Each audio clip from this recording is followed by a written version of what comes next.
There was screaming coming from your house. I'd been out of town for 2 weeks. Only my parents had keys. I didn't yell. I installed hidden cameras.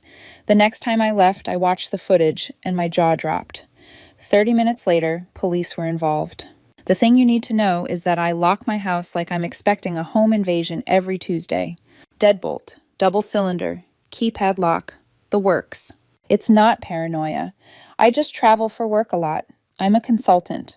One of those vaguely high-stress, high billable hour jobs where I spend half my life solving other people's chaos and the other half pretending it's fine that I come home to an empty house with leftovers from last week and an unopened electric bill stuck to the fridge with a magnet that says live, laugh, love in fake cursive. The irony isn't lost on me. Anyway, I got back last Sunday after 2 weeks in Denver. Back-to-back client meetings, 3 days of cold airport sandwiches, and one hotel room that definitely had a bloodstain under the armchair. All I wanted was a shower, a frozen burrito, and to not speak to another human being until Wednesday. Instead, I got Greg. Greg is my neighbor. Mid-40s, balding in a defiant way, wears socks with sandals, and mows his lawn like it's a competition he's been training for his entire life. He's also weirdly nice, which is suspicious all on its own. I just stepped out to grab groceries, barely even locked the door behind me. He was standing in his driveway, squinting at me like I was an alien that landed slightly off course. "Hey," he said. I nodded. "Hey." Then he gave me this look, half concerned, half bracing. "Is everything okay at your place?" I blinked. "Yeah, why?" He rubbed the back of his neck. We've been hearing some stuff from your house at night." "What kind of stuff?" He paused, screaming. I stared at him. "Sorry, what?" He looked dead serious. "Screaming. Couple nights ago. And before that, too. It was loud. My wife thought someone was hurt. We almost called the cops." I laughed. "Because what else do you do when someone says they've heard screaming coming from your house?" "That's not possible," I said. "I've been out of town 2 weeks. The house was empty." Greg just stared at me. Then he nodded slow, like he was humoring me. "If you say so." I shrugged. "I do."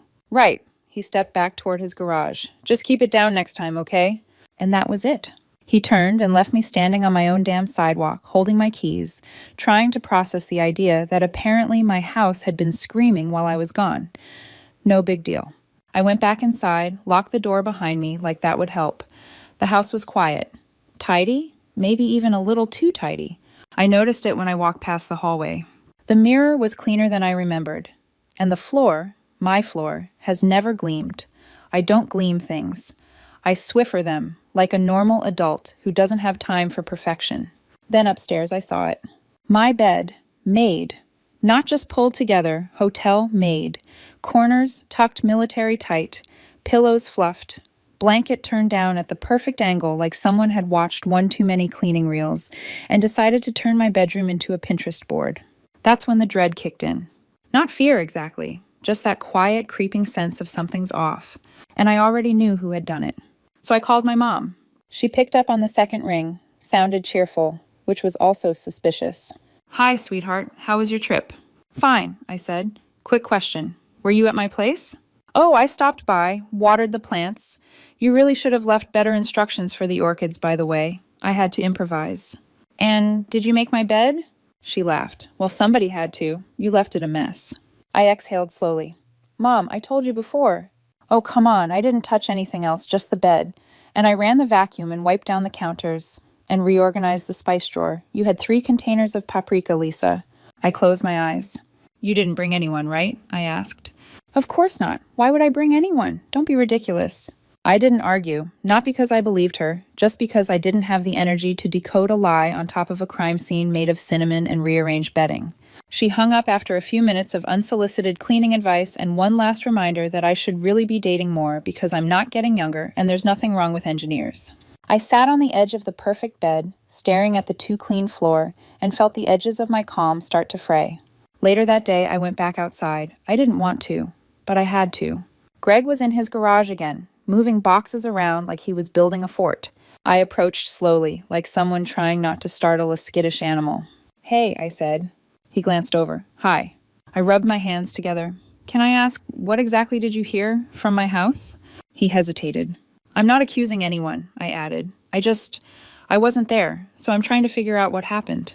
Greg looked past me toward my house, then back at me. There were people, he said, coming and going, different ones. I didn't recognize them. When? A few nights ago, around midnight, the night before that too. I swallowed. And the screaming? He scratched his beard. It wasn't yelling or fighting. It was like someone in pain. Not normal. Not fun. I didn't say anything.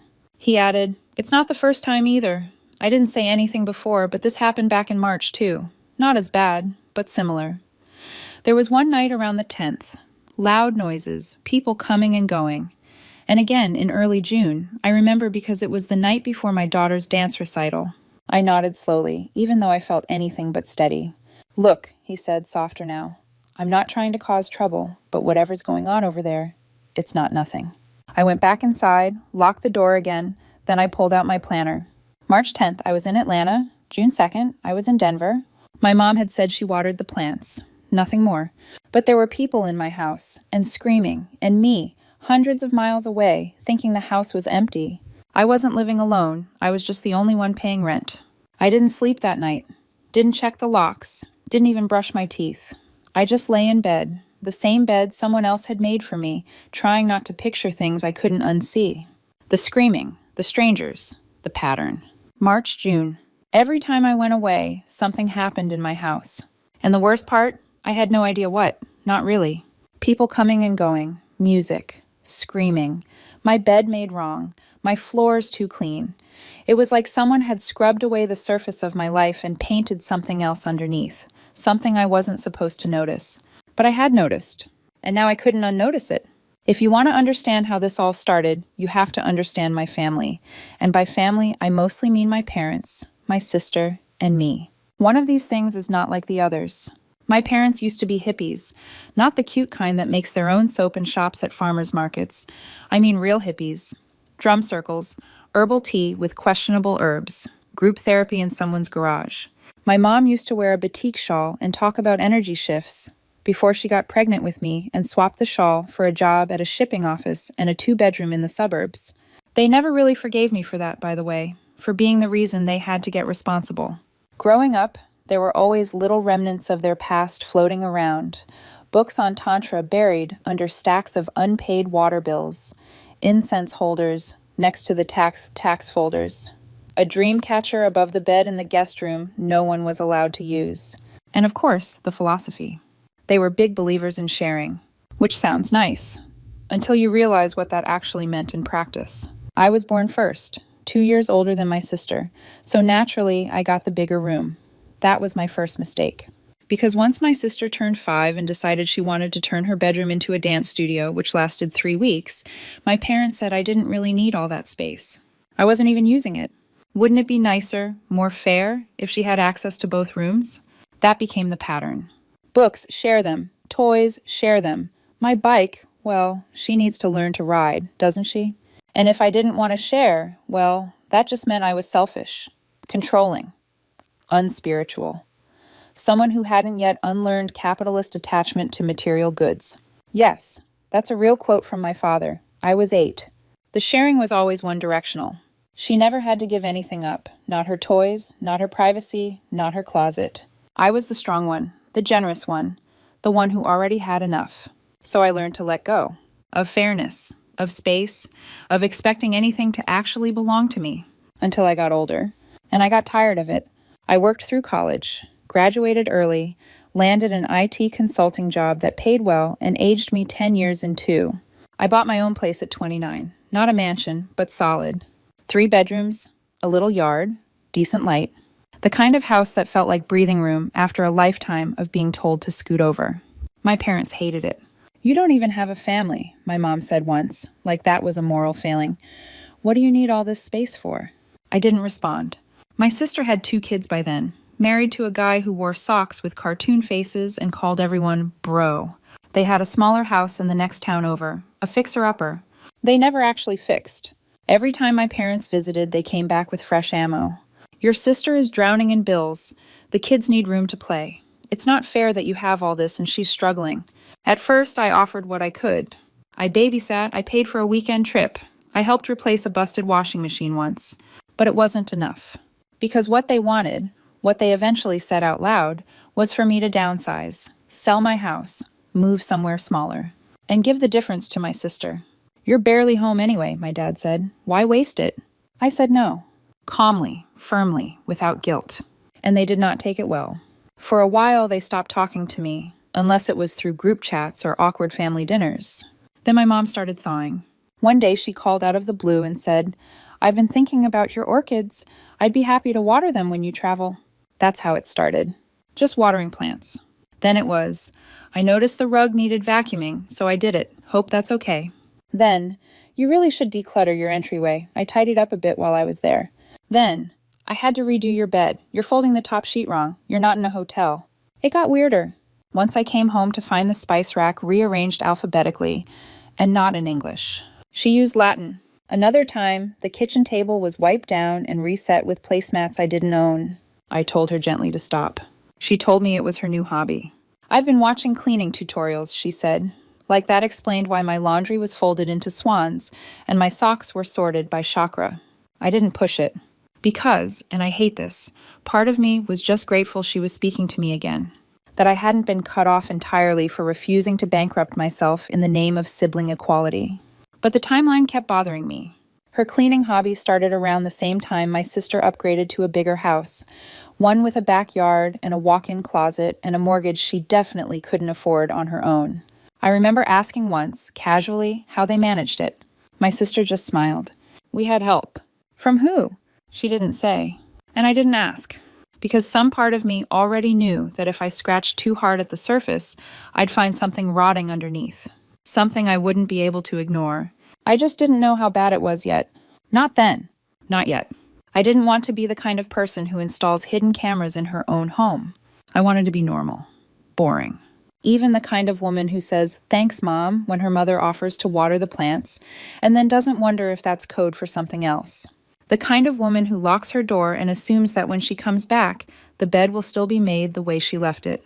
But after what Greg told me, the screaming, the strangers, the way he looked at me like I was lying, when I said the house was empty, I couldn't be that woman anymore. So I made a decision. My next work trip was already booked. Boise. 3 days. A full rollout meeting with an overseas team. I'd be gone. The house would be empty. And my mother, who already knew my schedule, would absolutely find a reason to stop by. Before I left, I installed 5 cameras. Living room, kitchen, hallway, entryway, bedroom. All of them small, cloud-connected, audio-enabled, tucked neatly into bookshelves above cabinets, behind plants. Perfectly legal, perfectly necessary. I didn't know what I was going to find, but I knew I was done guessing. I sent my mom a message the night before my flight. "Hey, off to Boise tomorrow. If you want to water the plants, thank you, but please don't do anything else while I'm gone. No cleaning, no reorganizing, just plants." She replied with, "I'll try not to clean. You know how I am. Safe travels." Which is the kind of text that would sound innocent from any other person. From her, it felt like a trap. First night, nothing. She came by around noon, watered the plants, rearranged a framed photo, wiped something on the counter that didn't need wiping. Annoying, familiar. No screaming, no guests.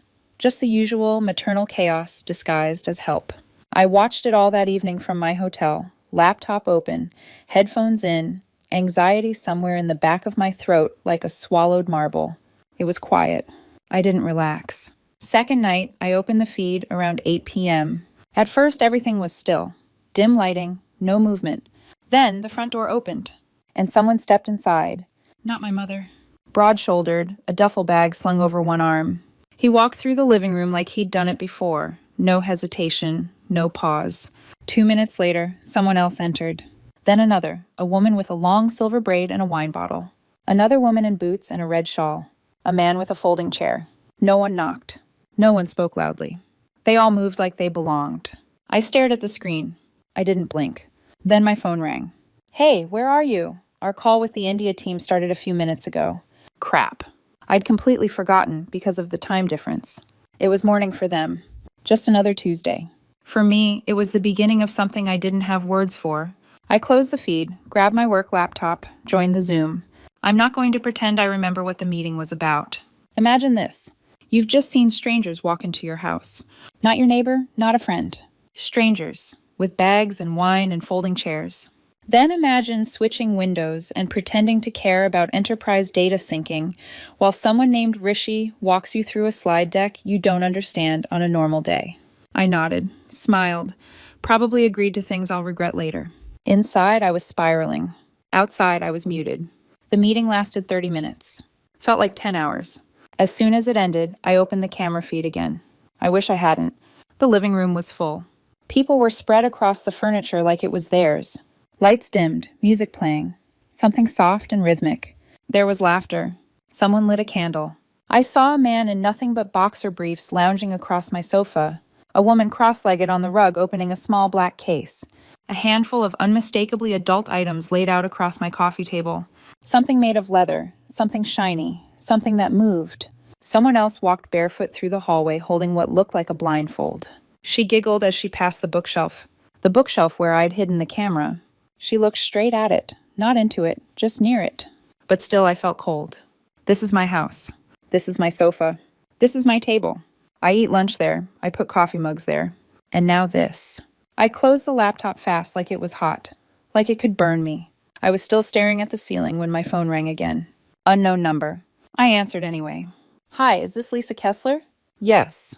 This is Officer Brennan with Maple Glen PD. We're responding to a report of a gathering at your residence tonight.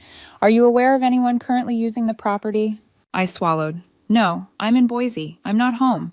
We've had several individuals on site express concern after discovering surveillance devices inside the home. Some were unaware they were being recorded. Your parents are currently present and say they had permission to use the space. They didn't. You're listed as the homeowner, correct? Yes. Can you confirm whether anyone was given permission to host an event at the house? No. I told my mom she could water the plants. I sent her a message. That's it. Do you still have that message? Yes, I can send it. All right, you may be contacted for a formal statement. As of now, you're not in any legal trouble, but you should be aware there may be zoning or licensing issues under review. Okay, we'll follow up. He hung up. I didn't. I just sat there, still staring at the screen, still trying to process the fact that I hadn't imagined it, still trying to unsee everything I'd seen, and knowing I never could. 15 minutes after the police call ended, my phone rang again. This time it was my mother. I almost didn't answer. I stared at the screen like it might bite me. But curiosity is louder than fear, and I still hadn't heard her voice since I saw people stripping down in my living room and laying out bondage gear on my coffee table. So I picked up. Sweetheart, hey, listen. Just tell the police you knew, okay? That was her opening line. Not, are you okay? Or, this isn't what it looked like. Not even a please don't be mad. Just tell them you knew.